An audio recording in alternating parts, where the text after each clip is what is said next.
ਸਤਿ ਸ਼੍ਰੀ ਅਕਾਲ ਬੱਚਿਓ, ਇੱਕ ਵਾਰੀ ਫਿਰ ਤੁਹਾਡਾ ਸਵਾਗਤ ਹੈ 6ਵੀਂ ਦੀ ਪੰਜਾਬੀ ਦੀ ਜਮਾਤ ਵਿੱਚ। ਤੇ ਅੱਜ ਅਸੀਂ ਪੜ੍ਹਨ ਜਾ ਰਹੇ ਹਾਂ ਪਾਠ ਨੰਬਰ 8, ਜੋ ਕਿ ਇੱਕ ਕਹਾਣੀ ਹੈ ਔਰ ਜਿਸ ਦਾ ਨਾਮ ਹੈ ਵੇਲ। ਵੇਲ ਮਤਲਬ ਵਿਹਲੇ ਰਹਿਣਾ। ਵਿਹਲੇ ਰਹਿਣ ਨਾਲ ਕੀ ਸਾਨੂੰ ਪ੍ਰੋਬਲਮਸ ਹੁੰਦੀਆਂ ਨੇ, ਉਹ ਇਸ ਕਹਾਣੀ ਦੇ ਵਿੱਚ ਦੱਸੀਆਂ ਗਈਆਂ ਨੇ।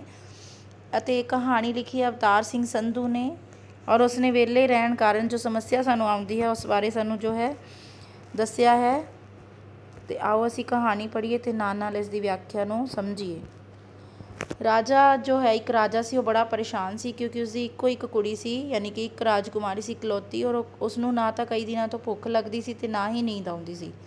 ਉਸਨੇ ਕਈ ਹਕੀਮਾਂ ਵੈਦਾਂ ਨੂੰ ਬੁਲਾਇਆ ਅਤੇ ਉਹ ਨਬਜ਼ ਦੇਖ ਕੇ ਚਲੇ ਜਾਂਦੇ ਸੀ ਕਿਉਂਕਿ ਉਹਨਾਂ ਨੂੰ ਉਸਦੀ ਬਿਮਾਰੀ ਜੋ ਹੈ ਸਮਝ ਨਹੀਂ ਆਉਂਦੀ ਸੀ।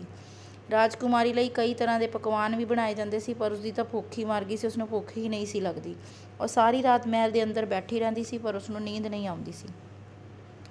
ਆਖਿਰ ਰਾਜੇ ਨੇ ਇੱਕ ਦਿਨ ਆਪਣੇ ਉਸ ਰਾਜ ਦੇ ਵਿੱਚ ਢਿੰਡੋਰਾ ਪਿਟਵਾ ਦਿੱਤਾ। ਅਨਾਊਂਸਮੈਂਟ ਕਰਾ ਦਿੱਤੀ ਕਿ ਜਿਹੜਾ ਵਿਅਕਤੀ ਰਾਜਕੁਮਾਰੀ ਨੂੰ ਤੰਦਰੁਸਤ ਕਰੇਗਾ ਉਹ ਉਸਨੂੰ ਮੂੰਹ ਮੰਗਿਆ ਇਨਾਮ ਦੇਵੇਗਾ। ਕਈ ਹਕੀਮ ਆਏ ਪਰ ਕੋਈ ਵੀ ਸਫਲ ਨਾ ਹੋ ਸਕਿਆ। ਪਰ ਇੱਕ ਦਿਨ ਇੱਕ ਸਧਾਰਨ ਜਿਹਾ ਗੱਭਰੂ ਆਇਆ, ਯਾਨੀ ਆਮ ਕੋਮਨ ਜਿਹਾ ਆਦਮੀ ਆਇਆ, ਅਤੇ ਉਸਨੇ ਆ ਕੇ ਉਸਨੂੰ ਦੇਖ ਕੇ ਰਾਜਾ ਬੜਾ ਹੈਰਾਨ ਹੋਇਆ। ਉਹ ਕਹਿੰਦਾ ਹੈ ਕਿ ਮੈਂ ਜੋ ਹੈ ਰਾਜਕੁਮਾਰੀ ਦਾ ਇਲਾਜ ਕਰ ਸਕਦਾ ਹਾਂ। ਰਾਜੇ ਨੇ ਬੜੇ ਧਿਆਨ ਨਾਲ ਉਸ ਗੱਭਰੂ ਨੂੰ ਵੇਖਿਆ ਅਤੇ ਉਸਨੂੰ ਪੁੱਛਿਆ ਕਿ ਤੈਨੂੰ ਜੜੀ ਬੂਟੀਆਂ ਦਾ ਗਿਆਨ ਹੈ। ਉਹ ਕਹਿੰਦਾ ਨਹੀਂ, ਪਰ ਮੈਂ ਰਾਜਕੁਮਾਰੀ ਨੂੰ ਜ਼ਰੂਰ ਠੀਕ ਕਰ ਦਾਂਗਾ। ਰਾਜੇ ਨੇ ਆਪਣੇ ਵਜ਼ੀਰ ਨਾਲ ਸਲਾਹ ਕੀਤੀ ਅਤੇ ਨੌਜਵਾਨ ਨੂੰ ਕਿਹਾ, ਨੌਜਵਾਨ, ਸ਼ਾਇਦ ਤੂੰ ਲਾਲਚ ਕਰਕੇ ਇੱਥੇ ਆਇਆ ਹੈ, ਪਰ ਯਾਦ ਰੱਖ, ਜੇ ਤੇਰੇ ਇਲਾਜ ਨਾਲ ਰਾਜਕੁਮਾਰੀ ਠੀਕ ਨਾ ਹੋਈ ਤਾਂ ਤੈਨੂੰ ਸਾਰੀ ਉਮਰ ਜੇਲ੍ਹ ਅੰਦਰ ਰਹਿਣਾ ਪਵੇਗਾ। ਤਾਂ ਗੱਭਰੂ ਕਹਿੰਦਾ ਹੈ ਕਿ ਮੈਨੂੰ ਮਨਜ਼ੂਰ ਹੈ, ਕਿਉਂਕਿ ਗੱਭਰੂ ਜੋ ਹੈ ਇੱਕ ਪੱਕਾ ਇਰਾਦਾ ਕਰਕੇ ਆਇਆ ਸੀ। ਉਹ ਕਹਿੰਦਾ ਹੈ ਕਿ ਮੇਰਾ ਇਲਾਜ ਕਰਨ ਦਾ ਆਪਣਾ ਤਰੀਕਾ ਹੈ, ਕੋਈ ਮੇਰੇ ਕੰਮ ਵਿੱਚ ਦਖਲ ਨਹੀਂ ਦੇਵੇਗਾ। ਇਹ ਗੱਭਰੂ ਨੇ ਇੱਕ ਸ਼ਰਤ ਰੱਖੀ ਰਾਜੇ ਅੱਗੇ, ਅਤੇ ਰਾਜਾ ਮੰਨ ਗਿਆ। ਹੁਣ ਰਾਜਕੁਮਾਰੀ ਦਾ ਇਲਾਜ ਸ਼ੁਰੂ ਹੋਇਆ। ਤਾਂ ਗੱਭਰੂ ਨੇ ਕੀ ਕਿਹਾ ਕਿ ਸਭ ਤੋਂ ਪਹਿਲਾਂ ਰਾਜ ਮਹਿਲ ਤੋਂ 4 ਮੀਲ ਦੂਰ ਇੱਕ ਦਰਿਆ ਵਗਦਾ ਸੀ। ਦਰਿਆ ਮਤਲਬ ਨਦੀ। ਤਾਂ ਸਵੇਰੇ ਉੱਠ ਕੇ ਤੜਕਸਾਰ ਮਤਲਬ ਬਹੁਤ ਸਵੇਰੇ ਅੰਧੇਰੇ ਦੇ ਸਮੇਂ ਰਾਜਕੁਮਾਰੀ ਇਕੱਲੀ ਉਸ ਦਰਿਆ 'ਚੋਂ ਪਾਣੀ ਭਰ ਕੇ ਲਿਆਵੇਗੀ ਅਤੇ ਉਸੇ ਪਾਣੀ ਨਾਲ ਇਸ਼ਨਾਨ ਕਰੇਗੀ।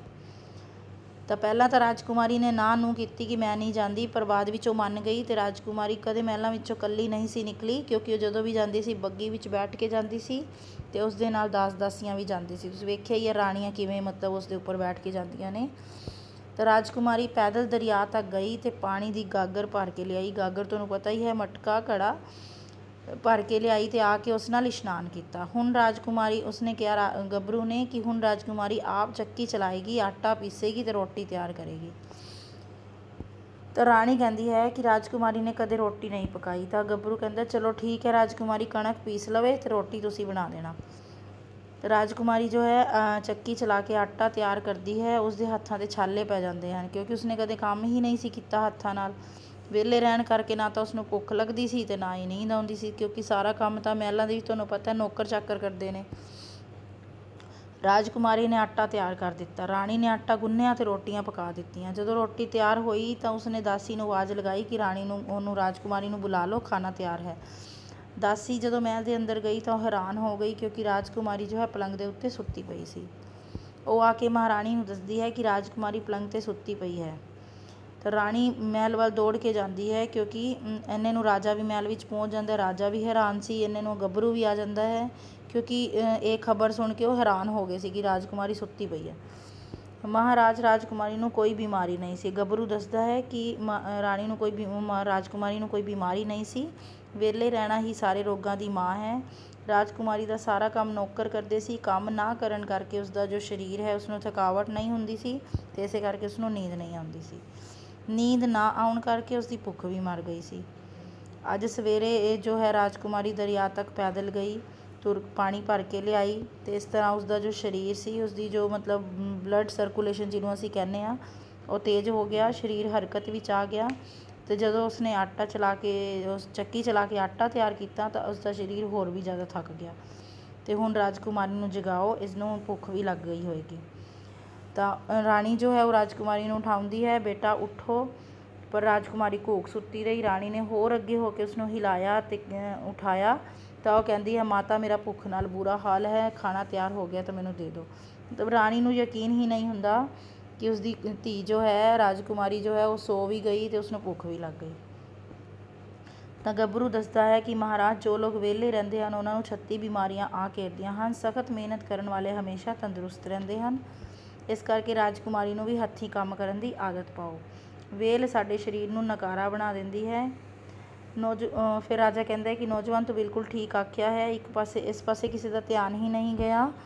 ਅਸੀਂ ਰਾਜਕੁਮਾਰੀ ਨੂੰ ਬਿਮਾਰ ਹੀ ਸਮਝਦੇ ਰਹੇ। ਤੂੰ ਸੱਚਮੁੱਚ ਹੀ ਇਨਾਮ ਦਾ ਹੱਕਦਾਰ ਹੈ। ਤਾਂ ਗੱਭਰੂ ਕਹਿੰਦਾ ਹੈ ਕਿ ਨਹੀਂ ਮਹਾਰਾਜ, ਇਹ ਇਨਾਮ ਦੀ ਰਾਸ਼ੀ ਮੈਨੂੰ ਜੋ ਹੈ ਵਿਹਲੜ ਬਣਾ ਦੇਵੇਗੀ, ਕਿਉਂਕਿ ਉਸਨੂੰ ਬਹੁਤ ਸਾਰੇ ਪੈਸੇ ਮਿਲ ਜਾਣਗੇ ਤਾਂ ਉਹ ਵੀ ਕੀ ਹੈ, ਕੰਮ ਨਹੀਂ ਕਰੇਗਾ। ਜ਼ਿਆਦਾ ਧਨ ਵੀ ਇਨਸਾਨ ਨੂੰ ਆਲਸੀ ਬਣਾ ਦਿੰਦਾ ਹੈ। ਮੇਰੇ ਲਈ ਰਾਜਕੁਮਾਰੀ ਦੀ ਤੰਦਰੁਸਤੀ ਕਿਸੇ ਇਨਾਮ ਤੋਂ ਘੱਟ ਨਹੀਂ। ਇਹ ਕਹਿ ਕੇ ਗੱਭਰੂ ਜੋ ਹੈ ਮਹਿਲ ਤੋਂ ਬਾਹਰ ਚਲਾ ਗਿਆ, ਯਾਨੀ ਕਿ ਉਹ ਇਨਾਮ ਦੀ ਰਾਸ਼ੀ ਨਹੀਂ ਲੈਂਦਾ। ਅਤੇ ਅੱਗੋਂ ਕੀ ਕਹਿੰਦਾ ਹੈ ਕਿ ਰਾਜਕੁਮਾਰੀ ਦੀ ਤੰਦਰੁਸਤੀ ਹੀ ਮੇਰੇ ਲਈ ਇਨਾਮ ਹੈ। ਆਈ ਹੋਪ ਤੁਹਾਨੂੰ ਜੋ ਕਹਾਣੀ ਹੈ ਉਹ ਵਧੀਆ ਲੱਗੀ ਹੋਏਗੀ ਅਤੇ ਸਮਝ ਵੀ ਆ ਗਈ ਹੋਏਗੀ। ਇਸ ਕਹਾਣੀ ਦੇ ਥਰੂ ਸਾਨੂੰ ਜੋ ਕਹਾਣੀਕਾਰ ਹੈ ਉਹ ਕੀ ਹੈ, ਹੱਥਾਂ ਨਾਲ ਕੰਮ ਕਰਨ ਦੀ, ਮਿਹਨਤ ਕਰਨ ਦੀ ਜੋ ਹੈ ਸਿੱਖਿਆ ਦੇ ਰਿਹਾ ਹੈ। ਇਹਨਾਂ ਵਰਡ ਮੀਨਿੰਗ ਨੂੰ ਤੁਸੀਂ ਇੱਕ ਵਾਰੀ ਪੜ੍ਹ ਲੈਣਾ ਅਤੇ ਕੱਲ੍ਹ ਅਸੀਂ ਇਸ ਦਾ ਕਰਾਂਗੇ ਅਭਿਆਸ ਦਾ ਕੰਮ। ਧੰਨਵਾਦ।